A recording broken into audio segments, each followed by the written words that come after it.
Hey, what's up, guys? Welcome to the Texas Mortgage Boss Podcast. My name is James J. and welcome to 2021. I am super excited about this year.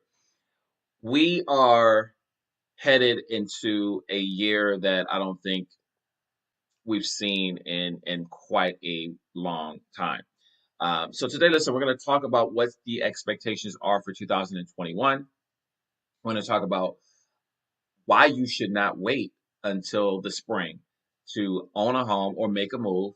And then we're going to kind of talk about what the expectations are with interest rates this year, because I think a lot of people are going to be surprised by what happens with interest rates. So, looking forward to getting to all of that right after this. Let's go.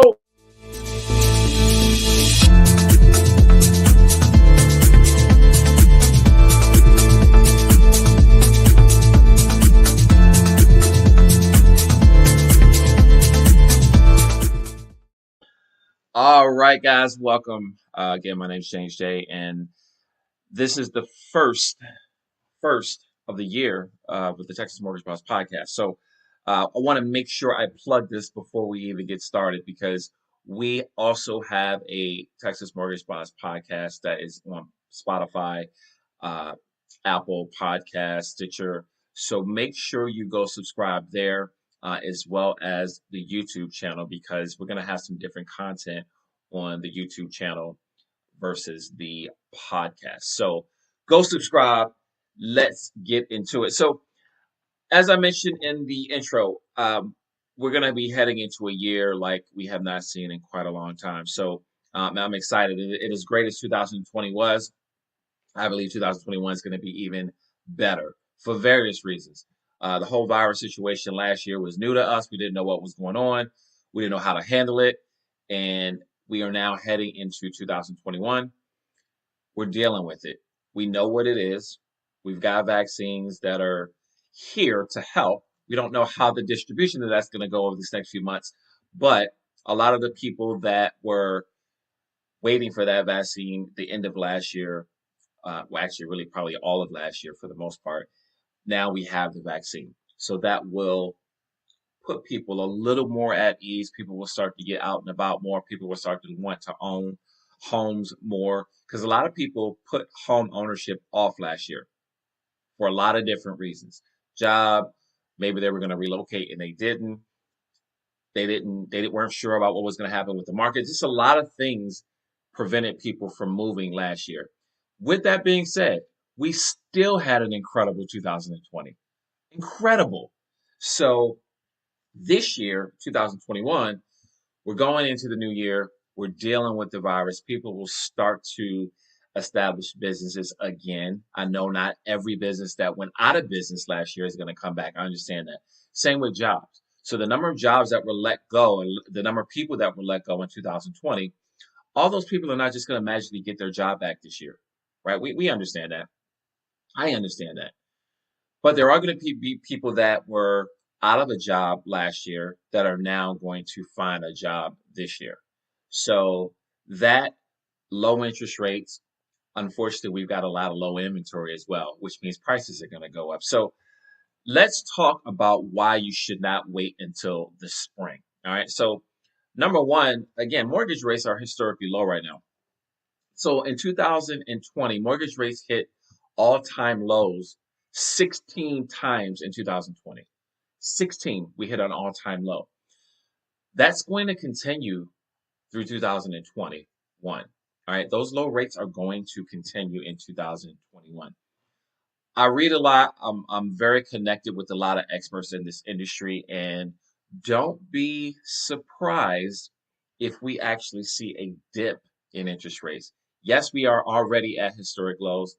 There might be a chance that they actually get even lower, which is going to make more people want to get into home ownership if they're not already. It's going to make more people want to move up to a new home because they can take advantage of the rate. It's going to make more people want to possibly refinance if it makes sense. Speaking of refinances, it doesn't make sense for everybody, right? You got to know, you got to make sure that you're talking with a real professional that understands. just to refinance just for the sake of refinancing because you see the rates are low. It needs to make sense financially. It needs to make sense. So you need to really make sure you're talking to somebody who doesn't just want to sell you a refinance just because everybody's talking about it. So make sure you don't just jump into it just because you see everybody else is doing it, right? It doesn't make sense for everybody to refinance. It just doesn't. So, but anyway, mortgage rates very, very low. It's going to continue throughout 2021. We might even see a dip in interest rates. So today is the first week of January. Today is January 8th. Talk to me in 6 months. So I'm depending on the information that I get from people that I completely trust and understand that they have made these predictions that we might even see a dip in interest rates. So right now, the average interest rate is about 2.8. We're going to see possibly a lower rate in the next six months or so. So we'll see what happens there. Second reason is equity is growing. Equity is growing. So last year, 2020, is about 58% of homeowners had at least 60% equity in their home. So 58% of homeowners had at least 60% equity. 42% of those homes actually had no mortgage. It was just free and clear. So equity is growing, which means a lot of homeowners are going to want to take advantage of that equity, right? They're either going to want to sell that home to get that equity out and either go purchase another one cash, or maybe they go and reinvest that money into something else. So you want to be on the you want to be on offense when it comes to looking at purchasing a home because equity is growing. This is the thing though. Inventory is shrinking. Our inventory is shrinking. It's low. Now, a lot of this is obviously very, very local. All right. So from one part of town to the next part of town, from east to the north side to the south side, it's going to be very different. But overall, there's a low inventory level overall. So what does that mean? It's a good time to be a seller. It is. It's a great time to be a seller. Inventory is low, which means your price tag on your home can get a little bit higher, which could price out some of the lower, maybe lower income people that are looking to get into home ownership. Because if I'm a seller, I'm going to maximize this. I'm going to maximize this year. I'm going to take advantage of the fact that the inventory is low and I can bump up the price of my home. Now, overall, whether you bump the price up or not, the house still needs to appraise, right? I've seen a lot of this in 2020 where sellers were being really, really, really aggressive in pricing their home higher than maybe they normally would, just because the market was so hot. Problem is the house still has to appraise, right? So we ran into some appraisal issues because sellers want to hike up the price. So it's a good time to be a seller. Still a great time to be a buyer if you can get the deal, right? If you can get the home, it's still a great time to be a buyer because the interest rates are going to be so low. So your buying power is going to be much, much higher when you've got a lower interest rate. So that is a good thing for sellers. It's a good thing to be a seller in 2021. I think it's also a good thing to be a buyer. But yes, inventory is going to be lower in 2021 as it was in 2020. We might even see lower levels of inventory this year because, again, a lot of those people that were out of a job last year or put off owning a home or put off selling their home, they're going to do it this year. Third thing is home prices are appreciating as well. So equity is growing, home prices are appreciating, which I just kind of touched on a little bit. Values of homes are increasing. They're increasing. So as that increase happens for homeowners, they're going to want to, again, they're going to want to maximize the sale. They're going to want to maximize the sale. So you're probably going to see some continued rising in prices in 2021 as far as homes go. Typically, homes don't go down from year to year in value overall. Okay, overall. This year, I think we're going to see even higher levels of appreciation, which means equity is going to grow. So higher level of appreciation, meaning as a buyer, you're going to pay a higher sale price. But because the rates are low, you still may be able to get a monthly payment that maybe you couldn't get even, maybe 10 years ago, right? Houses pricing were lower 10 years ago, but interest rates were higher. So it's a kind of almost like a inverse effect here. So prices go up, appreciation goes up, your buying power could go up if interest rates were to go up a little bit higher. Fortunately, for 2021, rates are going to be very stable for the most part. What we saw last year, we're probably going to see it again this year and possibly even lower. And the last thing I wanted to touch on as far as why you should not wait, or maybe just think about, do I need to wait to make a move in spring, or should I take advantage of things now? There's just simply not enough homes for sale, right? I've touched on it a few times. There is not enough inventory. So right now it is a seller's market overall. It's a seller's market. When it's a seller's market, sellers can charge more. It's real simple. Sellers charge more, you pay more as a buyer. Fortunately, again, your interest rates are probably going to be relatively low. So inventory is low. That means you're going to pay a higher price. That's just simple. Uh, that's just a simple concept there. Price appreciation is higher.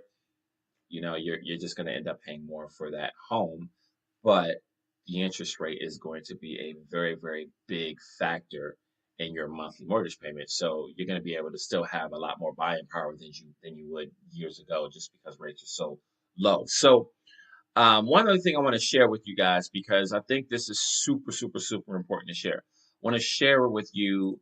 Shout out to KCM, by the way, for these wonderful slides that they put out, and I get to share this with people because I think it's great. So let's take a look at interest rates, right? Let's just take a look at interest rates for 2021 and what the projections are for 2021. So look back in 2016, right? 2017. I like to look at stuff historically because this really puts things in perspective when you do this. So 2016, 17, 18, 19, and then you can see the drop from 19 down to 2020, and this is the projection for 2021. All right, it looks relatively stable. We might even see this number go down a little bit more as far as the average interest rate goes. So that's going to be a huge thing for people looking to get into home ownership and refinance this year. Um, so if you look at this is Freddie Mac. This is what, um, again, another chart just kind of looking at where they're going, what the projection is as far as where they're going. Freddie Mac is saying, 3% Q1, Q2, Q3, Q4. Right now, again, the average interest rate is around 2.8. We might see that dip down. Let's get over here. So again, historic data for mortgage credit availability. I'm going to skip that one because that is not a concept we really need to get into necessarily. And then this here is important. So this is average back in debt to income ratio. I like to talk about this just for a second here. This is actually a good number. These numbers that we're seeing right now. Okay, if you look here, you got VA, you've got FHA, conventional, and then all other type of loans, which could be USDA, it could be some non-QM type loans. Non-QM meaning non-qualified mortgage, which you're going to see more of that in 2021. But this just gives an average because this is important. Your average back in debt to income ratio. That's what DTI means. DTI is debt to income ratio. So these numbers have actually come down just a little from the previous year. So this is from 2020. I'm talking about the previous year being 2019. Back in ratio 43% on FHA, 41 on VA, and then 35 on conventional, which is just these are really, really good numbers to look at. Can we do a loan with a back end ratio of 50 or higher on an FHA or VA? Absolutely, we can. But the average right for 2020 was 41%, 43, and then 35 respectively. So I'm showing people this because I like for people to understand this is the number one factor for the most part in qualifying you for a mortgage. This is it. And the fact that these numbers are relatively low, this is ideal for FHA to be at a 43% back end. This is ideal. Most of the loans we do, or a lot of loans we do, are over 43% back end DTI. A lot of them are over that number.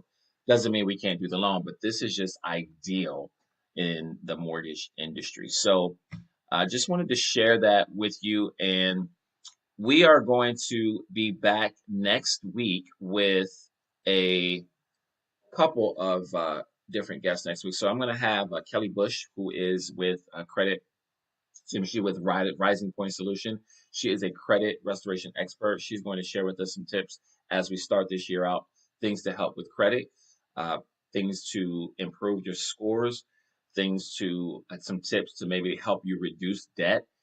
She's an expert at this, and she's going to come on next week. We also have a couple of new realtors that I will be speaking with as well. And I'm so excited about 2021. It's going to be a great year if you are in the real estate industry. So if you've got a question, shoot me a DM. You can reach me on Instagram at James J Mortgage on Instagram. If you're on Facebook, you can shoot me a DM there as well. You can just search my name, James J, and we'll be back next week for a new episode of the Texas Mortgage Boss Podcast. Again, make sure you go subscribe on Spotify, Apple Podcasts, and whatever favorite podcast platform that you use. We are there. All right, we're going to be there. Stitcher, Spotify, Apple Podcasts, those are the main ones. But if you've got a podcast platform that you use, we're probably there, and we're going to start varying the content that shows up on the platform on the podcast versus the YouTube channel. And I appreciate you guys. It's gonna be a great year. Hold on. The ride is going to be crazy in 2021. So look forward to catching up with you guys later. Have a great day.